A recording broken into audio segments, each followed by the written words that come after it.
Assalamualaikum warahmatullahi wabarakatuh. Nama saya Muhammad Gani Revenaldi dengan NPM 1940302045. Baik, di sini saya akan membawakan presentasi tentang prediksi volume penggunaan air dalam menggunakan air PDAM menggunakan metode jaringan syaraf tiruan back propagation. Oke, kita mulai dari pendahuluan. Di sini air sebagai salah satu kebutuhan utama menunjang kehidupan manusia dan merupakan salah satu sumber daya alam yang memiliki fungsi sangat penting serta merupakan komponen lingkungan hidup yang bermanfaat bagi kelangsungan hidup manusia dan makhluk hidup lainnya. Seiring dengan meningkatnya laju pertumbuhan penduduk di kota Dun, ini sebagai contoh, kebutuhan akan air bersih pun meningkat sesuai kebutuhan di Indonesia. PDAM merupakan lembaga yang mengatur dan mengelola penggunaan air bersih bagi masyarakat. Jadi jumlah air yang diproduksi dan disalurkan sebaiknya disesuaikan dengan permintaan air. Namun, timbul persoalan berupa pemborosan air di PT PDAM Kota Duri.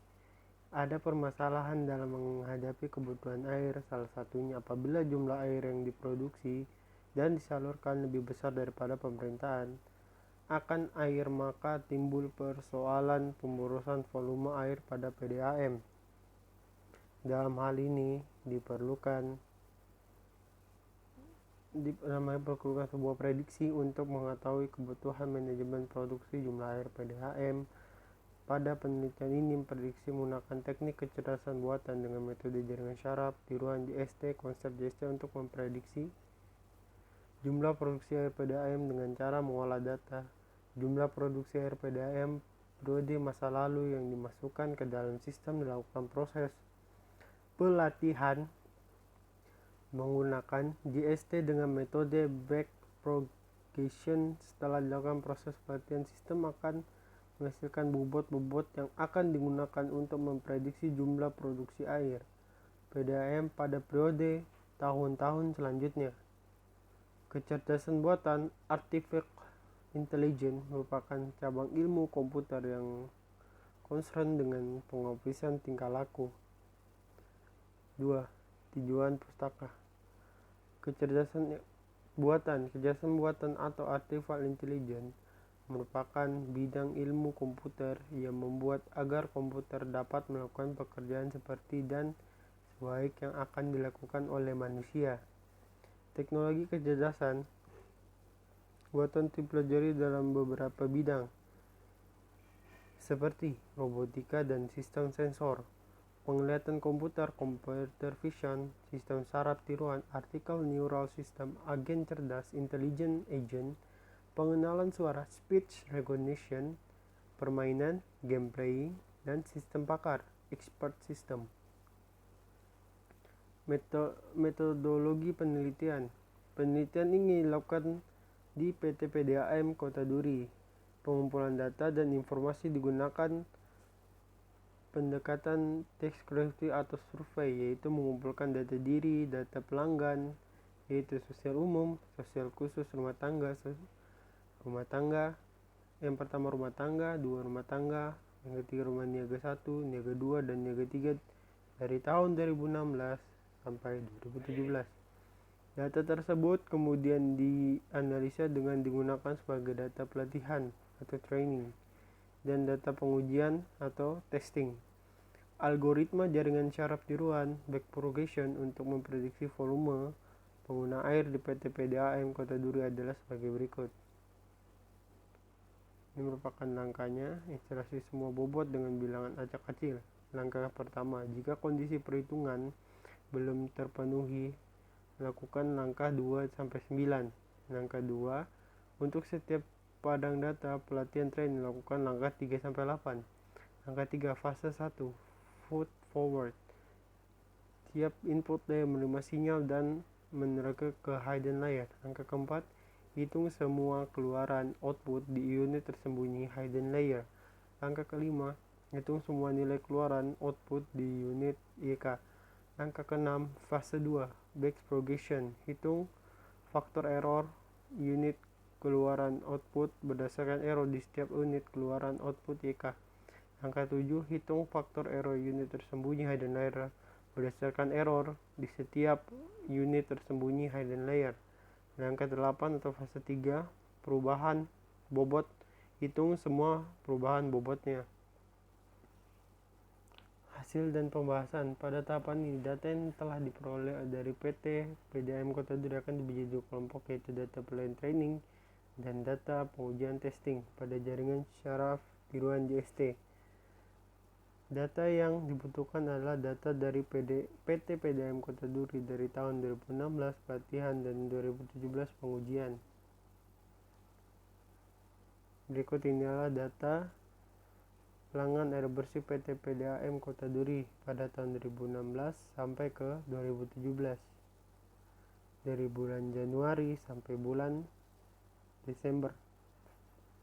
Terdapat di situ ada sosial umum, sosial khusus, rumah tangga yang kedua, rumah tangga yang ketiga, niaga 1, niaga 2, niaga 3, dan jumlah air.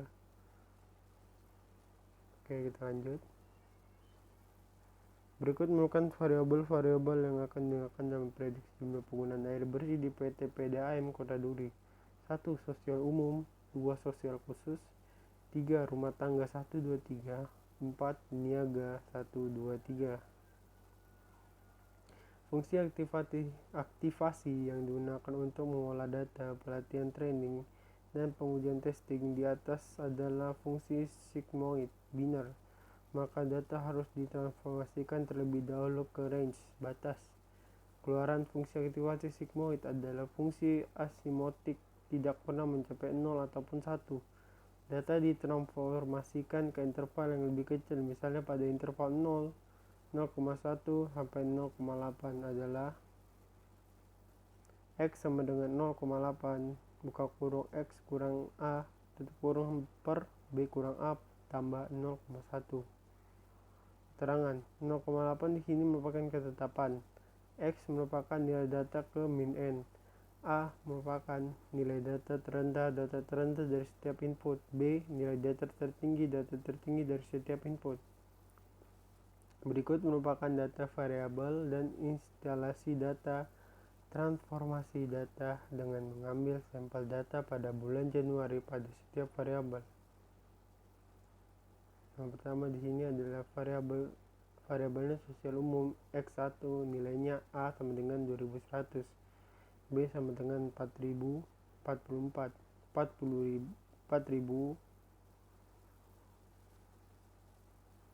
Sosial khusus X2A sama dengan 666, B 4140. Rumah tangga 1 X3A sama dengan 6484, B sama dengan 19653.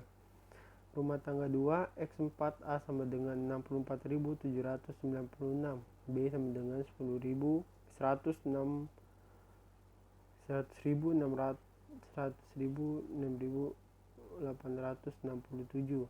Rumah tangga 3 X5 A sama dengan 1645, B sama dengan 9647. Niaga 1 X6 A sama dengan 1269, B sama dengan 3326. Niaga 2 X7 A sama dengan 6038, B sama dengan 104.050. Niaga 3 X8 A sama dengan 266, B sama dengan 1322. 9 tambahkan targetnya adalah A sama dengan 91.734, B sama dengan 146.306. Berikut merupakan sampel cara perhitungan transformasi data. Yang pertama, variabel pada sosial umum. 1 sama dengan berarti dari situ menghasilkan 0,1 sampai dengan 0,9000. Variabel pada sosial khusus menghasilkan 0,1771. Variabel rumah tangga 1 dengan X2 menghasilkan 0,1 dan 0,8752. Variabel rumah tangga 2 menghasilkan 0,8331. Variabel rumah tangga 3 itu menghasilkan 0,1991. Variabel niaga 1 menghasilkan 0,4982. Variabel niaga 2 menghasilkan 0,8490. Variabel niaga 3 menghasilkan 0,3864. Variabel penggunaan air targetnya sama dengan 0,8571. Berikut ini data hasil transformasi pola pelatihan training dan pengujian testing tahun 2016-2017 pelanggan air bersih PT PDAM Kota Duri. Ini merupakan nilai bobot awal input layer ke hidden layer dari MATLAB R2 2011.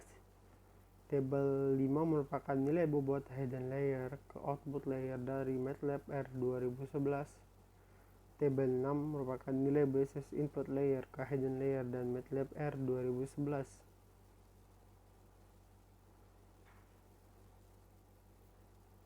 Ini merupakan nilai sigmoidnya.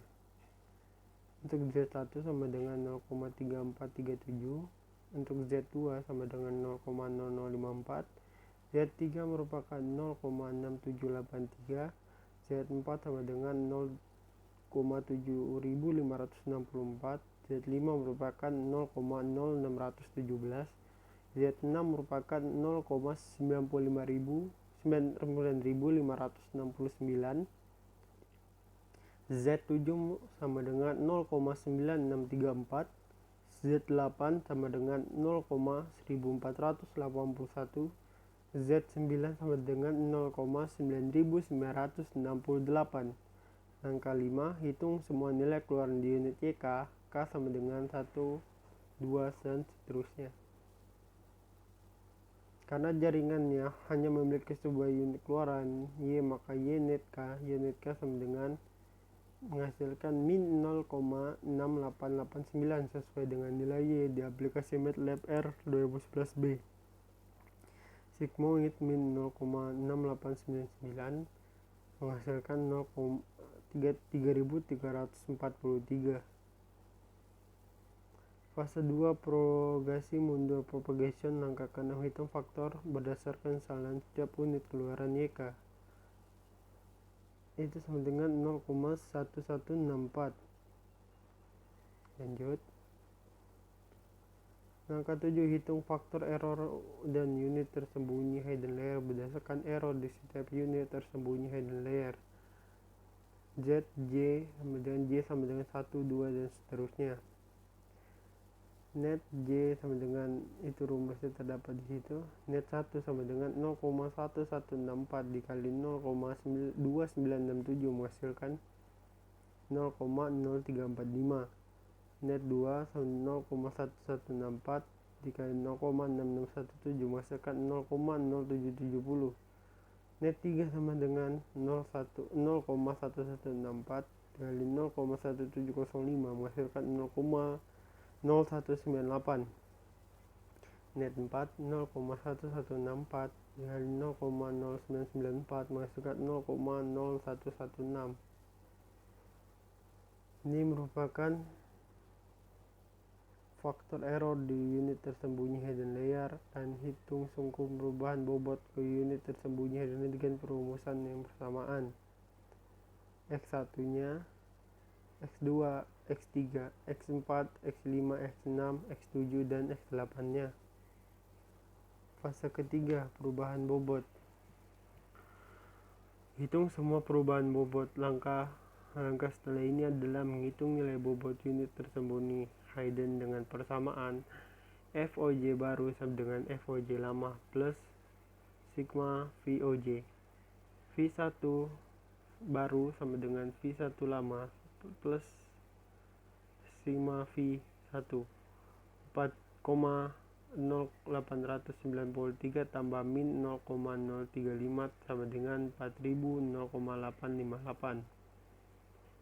V1 baru sama dengan V1 lama plus sigma V12 min 12,6059 tambah buka kurung 0,007 tutup kurung menghasilkan min 12,6066.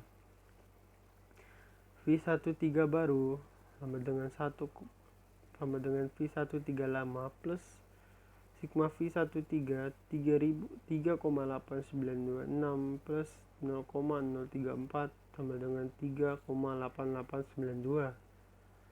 V14 baru sama dengan V14 lama plus sigma V14 2,6772 plus 0,032 sama dengan 26740. V1 baru sama dengan V1 lama plus plus sigma V15 min 5 plus 1347 plus 0,008 dengan min 5 1355. V16 baru V16 lama hasil sigma V1,6 min 58449 tambah min 0,0019 menghasilkan min 5,8478. V17 baru sama dengan V17 lama plus sigma V17 3764 tambah 0,003 sama dengan 37615. V18 baru sama dengan V18 lama menghasilkan sigma V1,8 52527 plus 0,0015 menghasilkan 52512. Setelah proses penelitian selesai, data keluaran output yang sudah didapat dari pelatihan jaringan yang masih dalam bentuk normalisasi sehingga mesti lakukan proses denormalisasi data yang bertujuan untuk mengembalikan nilai hasil keluaran data yang masih dalam bentuk normalisasi ke dalam bentuk data yang sebenarnya dengan persamaan x aksen sama dengan x buka kurung x max kurang x min tutup kurung plus x min. X aksen sama dengan min 0,6889 buka kurung 146306 dikurang 91.734 tutup kurung ditambah 91.734 menghasilkan 54.135,60.136. Hasil denormalisasi dari keluaran target min 0,6889 yang dihasilkan adalah 54135,60132. Hasil ini dinilai masih mengandung nilai error yang besar karena target yang harus dicapai adalah 2840,165. Itu merupakan targetnya. Implementasi pada MATLAB R2011B. Ditemukan pola dan grafik soal goal pelatihan 891. Gambar 3 goal pengujian data dengan pola 891. Ini merupakan tabel 8 perbandingan terhadap pola pengujian. Tabel 9 merupakan hasil prediksi JST pola 891 merupakan dari tahun 2016 sampai 2017, bulan Januari sampai bulan Desember, mendapatkan total 2,840,165. Data JST nya 2,843,388. Dari tabel dan gambar dapat dilihat perbandingan data prediksi yang dilakukan jaringan syaraf dan tidak berbeda jauh dari data aktual PT PDAM Kota Duri. Hasil akhir dari penelitian ini adalah jaringan syaraf tiruan menggunakan metode backpropagation dapat memprediksi penggunaan konsumsi air di PT PDAM Kota Duri untuk tahun selanjutnya. Kesimpulan, berdasarkan analisa data pada pelatihan training dan pengujian testing tentang prediksi penggunaan air di PT PDAM Kota Duri, maka dari pelatihan ini dapat diambil beberapa kesimpulan sebagai berikut. Penerapan metode jaringan syaraf tiruan JST dengan algoritma backpropagation dapat memprediksi jumlah penggunaan air di masa mendatang pada PDAM Kota Duri dengan menggunakan MATLAB R2011B. Dengan menerapkan arsitektur jaringan yang paling tepat untuk digunakan dalam memprediksi penggunaan konsumsi air dengan pola arsitektur 891 dengan hasil presentasi 99,999.000%. Ini merupakan sarannya, perlu dilakukan proses pengolahan pre-processing yang lebih kompleks dengan data yang lebih banyak karena jumlah data pengaruhi tingkat akurasi data. Jumlah lapisan tersembunyi hidden layer yang digunakan ditambah lebih banyak untuk mendeteksi keakuratan jaringan dalam memprediksi penggunaan konsumsi air di PT PDAM Kota Duri. Ini merupakan data rujukannya. Oke, sekian dari saya. Sekian dari presentasi saya. Mohon maaf bila ada kekurangannya. Assalamualaikum warahmatullahi wabarakatuh dan terima kasih.